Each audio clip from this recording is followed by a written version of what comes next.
Análise e interpretação de gráficos. Os gráficos são formas de destacar os dados mais importantes em forma de uma língua de mais fácil compreensão. Eles são transmitidos por pontos, linhas e formas geométricas.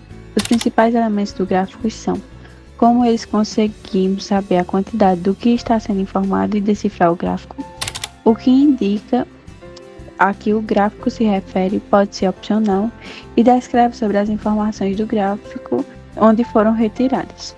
Agora, dando início aos tipos de gráficos, entre eles está o gráfico em linha. E este gráfico ele é utilizado para demonstrar números sequenciados de um certo dado ao longo do tempo.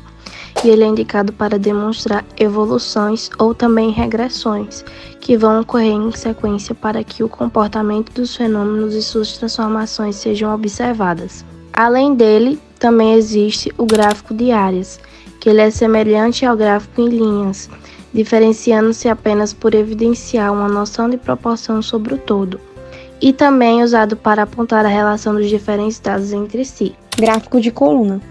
A maioria das vezes tem como objetivo comparar dados, utilizando as colunas com o mesmo comprimento e altura que deve ser de acordo com o dado envolvido.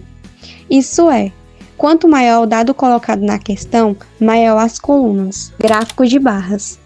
É um tipo de gráfico indicado para expressar uma relação de proporcionalidade, em que todos os dados somados compõem o todo de um dado aspecto da realidade.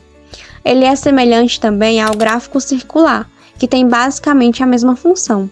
Esse estilo de gráfico é bastante simples e ele é caracterizado por uma distribuição de pontos de acordo com os dados pedidos. Representações gráficas. Os gráficos se encontram presentes em nosso dia a dia, seja em jornais, revistas, artigos, manuais escolares, apresentações públicas e etc. Uma grande vantagem da representação gráfica está na sua capacidade de facilitar a compreensão de fenômenos estudados. Existem vários tipos de gráficos. A história da criação dos gráficos é antiga. Jean, físico e matemático alemão, foi quem primeiro criou o diagrama estatístico. Outros, como Playfair, construiu o gráfico de pizza, o gráfico de barras, entre outros. Para generalizar, as representações gráficas significam uma melhor forma de visualizar os acontecimentos ou fenômenos.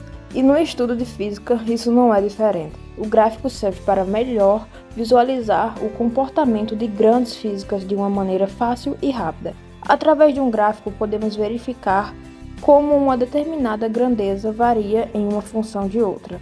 Exemplo, gráfico do espaço em função do tempo.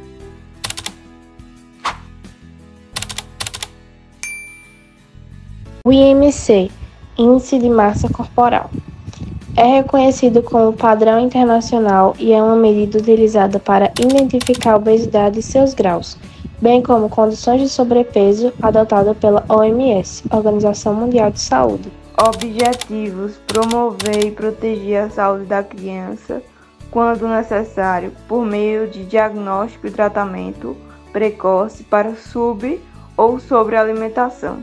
Evitar que desvios do crescimento possam comprometer a saúde atual e a qualidade de vida futura. Acompanhamento do crescimento infantil, por meio do registro periódico na caderneta, do peso, que é de 0 a 2 anos, de 2 anos a 5 anos e de 5 anos a 10 anos. Do perímetro cefálico, que é de 0 a 2 anos, do comprimento, que é de 0 a 2 anos, e estatura, que é de 2 anos a 5 anos e de 5 anos a 10 anos. E o IMC, que é o Índice de Massa Corporal, é de 0 a 2 anos, de 2 anos a 5 anos e de 5 anos a 10 anos. Marcador importante para a avaliação do crescimento. Como o IMC se relaciona com a obesidade? De forma simples, a obesidade pode ser determinada pelo cálculo do IMC. Esse índice ele vai ser dividido em faixas que vão indicar o seu grau de obesidade. A fórmula ela vai ser bastante simples. É basicamente dividir o peso em quilos pela altura em metros ao quadrado, número multiplicado por ele mesmo. Vai ser a fórmula IMC igual peso em quilos dividido por altura em quadrado em metros. A classificação vai depender da idade desse paciente e a partir dessa idade de acordo com a altura e o peso, vai ser determinada a classificação em baixo peso, peso normal, sobrepeso, obesidade grau 1, obesidade grau 2 e peso adequado.